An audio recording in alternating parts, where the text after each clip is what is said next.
Welcome to another one of my trip reports.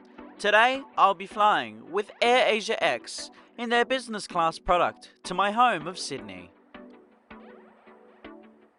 Today's trip report begins here at Kuala Lumpur's International Airport. Kuala Lumpur is the capital city of the nation of Malaysia, which is a country located in Southeast Asia, north of Indonesia and south of Thailand. It is comprised of two main land masses, one on the island of Borneo and the other on the Malay Peninsula. The primary airport serving the capital is of course Kuala Lumpur International Airport, which is located approximately 45 kilometers south of the CBD and is fairly accessible by car, train and bus. I arrived here very early this morning after flying in on, AirAsiaX in their economy class product from Tokyo, but now I'm due to continue home on my connecting flight. AirAsiaX is the long-haul version of its short-haul counterpart, AirAsia, serving a wide variety of destinations across Asia, Oceania, and interestingly, Saudi Arabia. After sleeping in the terminal, I decided to wander around for a bit. 2 hours later. After remembering I had priority pass, I decided to head to a lounge before security.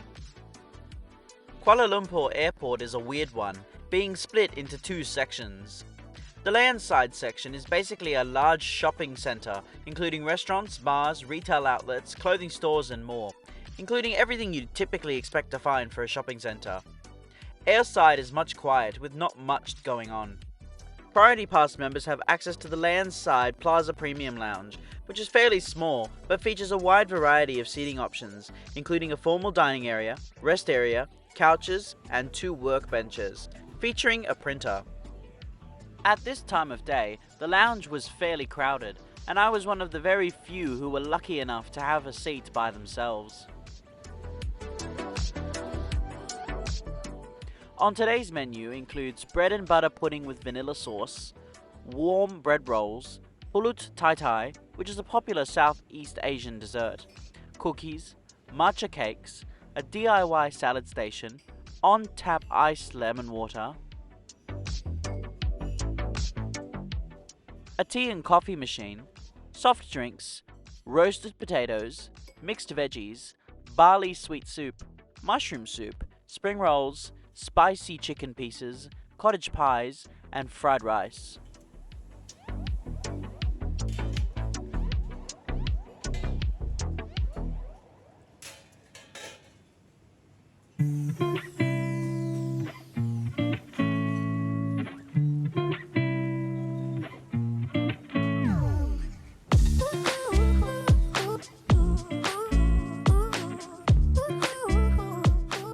For starters, I decided on the mushroom soup, which was very flavorful and rich. To pair with this, I got myself a glass of Sprite.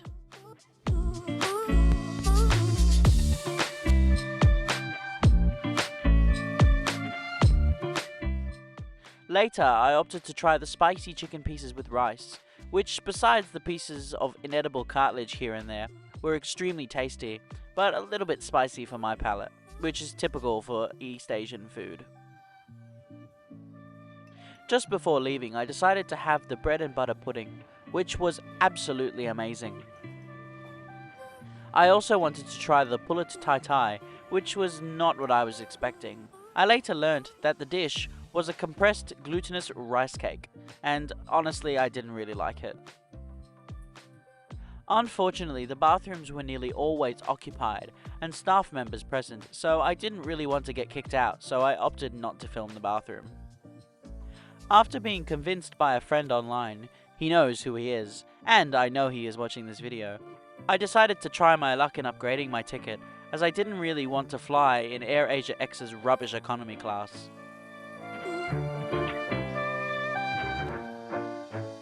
The check-in area for AirAsiaX is extremely large, as this is the only airline excluding AirAsia that uses Terminal 2, and it covers the majority of the terminal. After being led around on a wild goose chase, I was eventually led to the correct check-in counter by a very friendly member of staff. For 1200 Malay ringgit, I was able to upgrade to business class. With this upgrade, it includes all the perks of business class, including lounge access, free seat selection, to which I took full advantage of, and priority boarding and immigration, as well as much more. After receiving an update on my boarding pass, I proceeded towards security and immigration, to which there was only immigration, which, not gonna lie, was pretty bizarre. After immigration is the usual duty-free and shopping precinct. I paid no attention to this as I was eager to get towards my aircraft and another lounge. Walking to the outer gates from the immigration checkpoint is not an easy task and takes a fairly long time.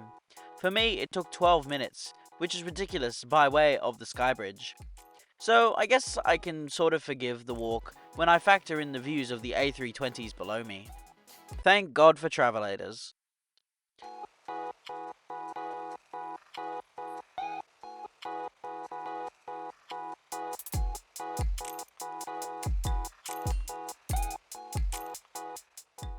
Usually, business class passengers have access to the AirAsia Business Class Lounge. However, at the time of filming, the lounge was closed due to COVID. Priority Pass members here at Terminal 2 have access to 3 lounges, one of which we have already seen, as I had only had interest in one airside lounge, that being the Travel Club Lounge. Inside the lounge was very quiet with not many people or staff around. There are designated workstations, a formal dining area, a few couches, rest areas, window views, and a spa. The lounge itself is very long and skinny, but still offers a huge amount of privacy.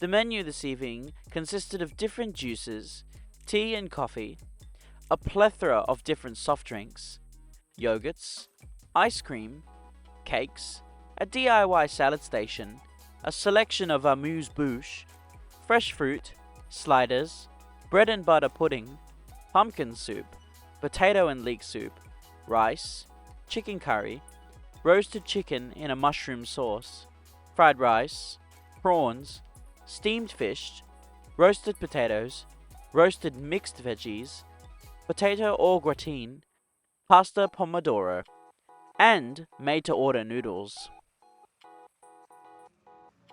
I decided to order a bowl of noodles, as well as to try a different selection of the foods available, including the steamed fish, roasted chicken in the mushroom sauce, potato au gratin, and roasted potato. The bowl of noodles comes with chili, hard-boiled eggs, chicken pieces, and red onion in an absolutely delicious soup that was really thick. Although a bit spicy for me, I really enjoyed the noodles and, hands down, is the best food I've ever had in a lounge. There are also shower and bathroom facilities. As it was a little late and I was desperate, I decided to have a shower, which was such a nice feeling.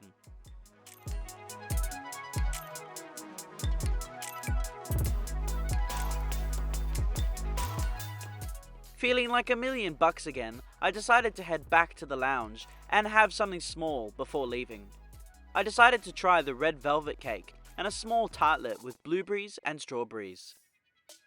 I also had a bottle of water. Unfortunately, my time in this amazing lounge had come to an end, as boarding for my flight had just commenced.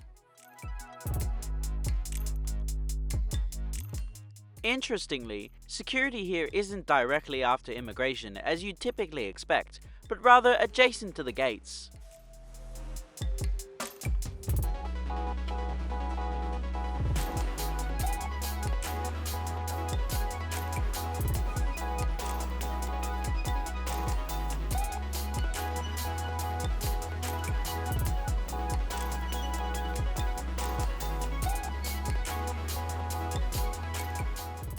Once cleared security, today's gate isn't too far away, being a short 3-minute walk away.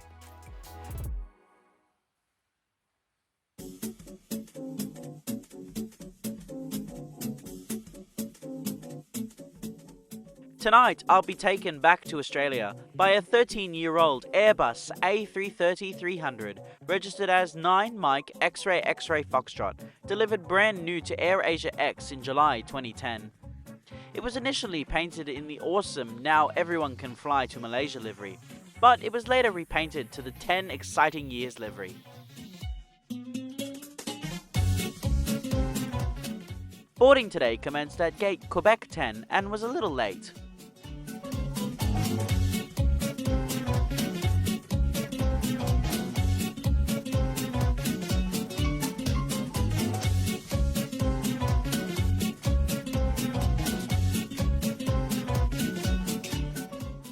Walking down the jet bridge, I got an even closer look at the aircraft waiting on stand.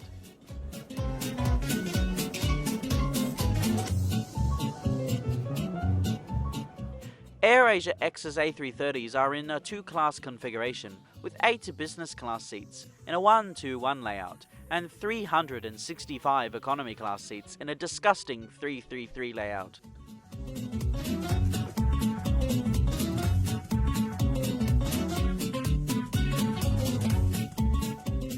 Tonight I shall be seated in 2 Alpha. The business class seat has 60 inches of pitch and 20 inches of width. There is a standard tray table that folds out from the center console that folds in half and extends.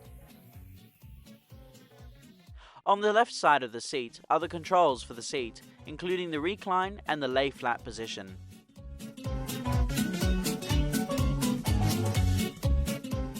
In the seat pocket in front, you'll find a safety card, menu, magazine, and air sickness bag.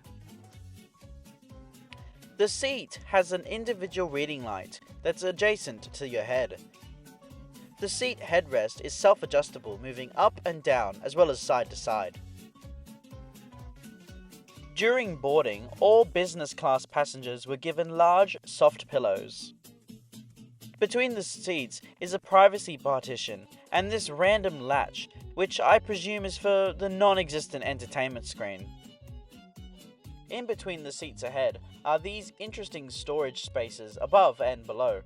Between the seats are 2 universal power outlets. Above are individual reading lights only. Whilst the economy passengers were continuing to board, all business class passengers were handed bottles of water.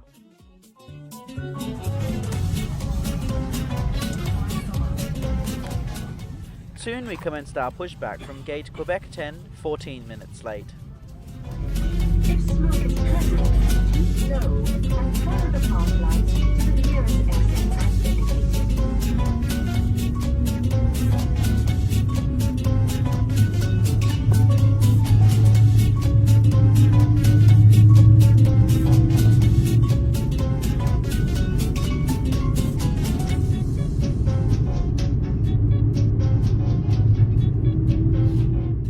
We taxied to runway 33 via Uniform 5, Uniform 5 Delta, Uniform 6, Zulu, Zulu 8, Yankee and Yankee 9.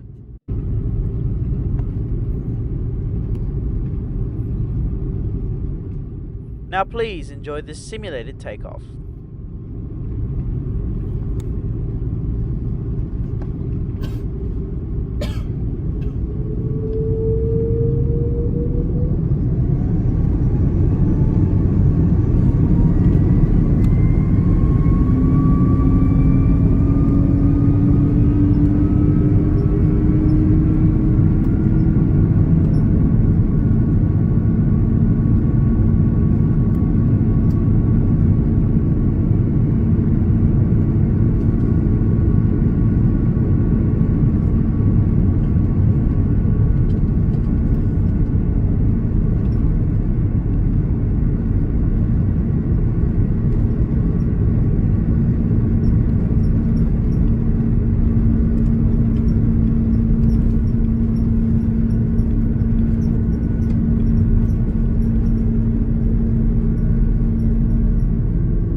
After takeoff, we turned left, setting a southerly course towards Sydney.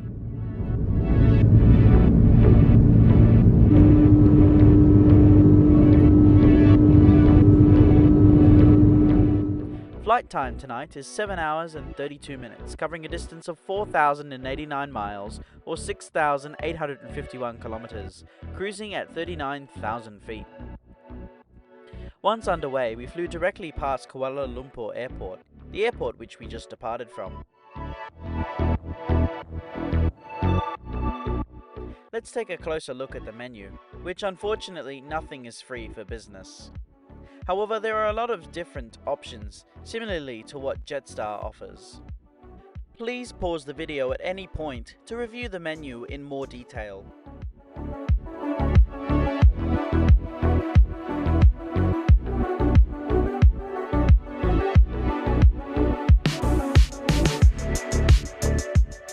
Once the seatbelt sign was switched off, we flew directly by Port Dickson, just south of Kuala Lumpur.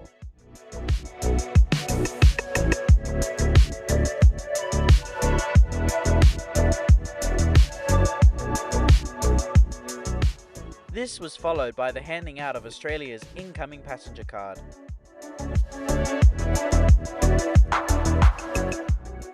All business class passengers were also given soft red blankets in the AirAsia branding, as well as a second bottle of water.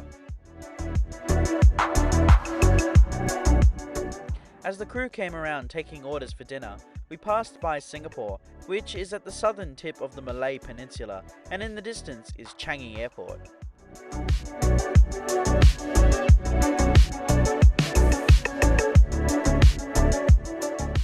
I opted for the plant-based nasi lemak. Inside is nothing but plants, shaped to form a coconut curry with rice and chicken. The curry itself was very spicy, but incredibly delicious despite its look. I also asked for a can of CC lemon, which is very similar to Solo, but being a bit more fuller.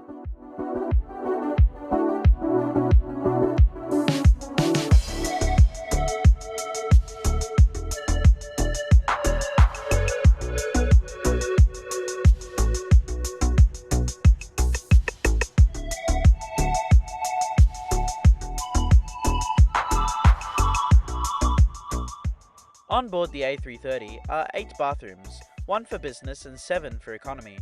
Inside is everything you'd expect to find for an economy bathroom, but then again this is a low-cost carrier.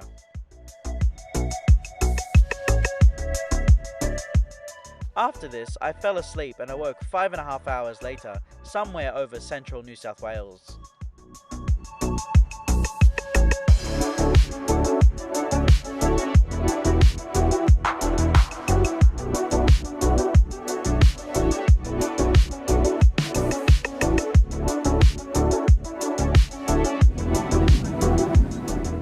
Soon we commenced our descent into Sydney.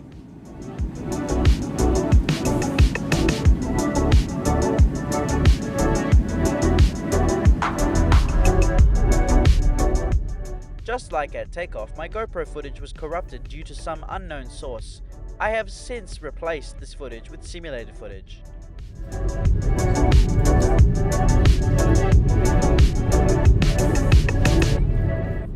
Personally, I prefer sitting on the left-hand side of the aircraft when flying into Sydney, especially from the south, as the view of Sydney and the CBD and coastline is absolutely stunning. Cabin crew, be seated for landing.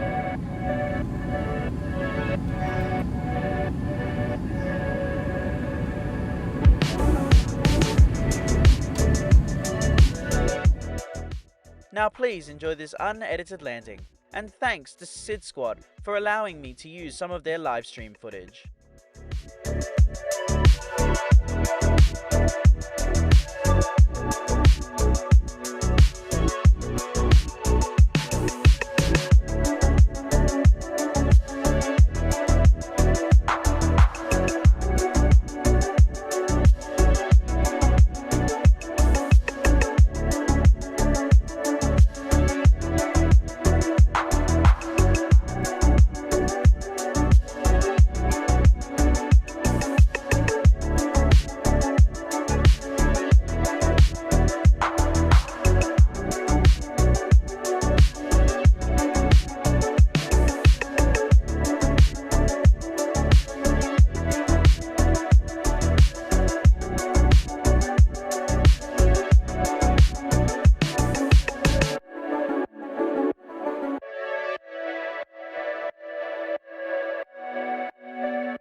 After landing, we taxied back to the international terminal via Alpha 4 and Alpha.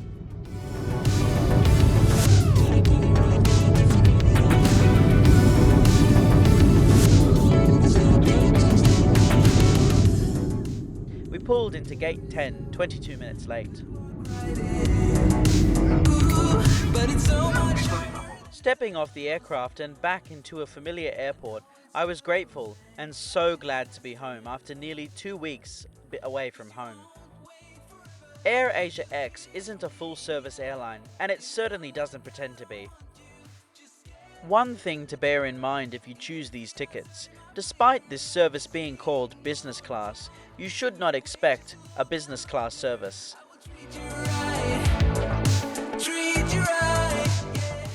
This is also a short long-haul overnight flight, and you'll spend most of your time sleeping. However, the service is always friendly and very polite. According to my research, AirAsiaX used to provide free entertainment for their business class passengers, but unfortunately this service has since been discontinued.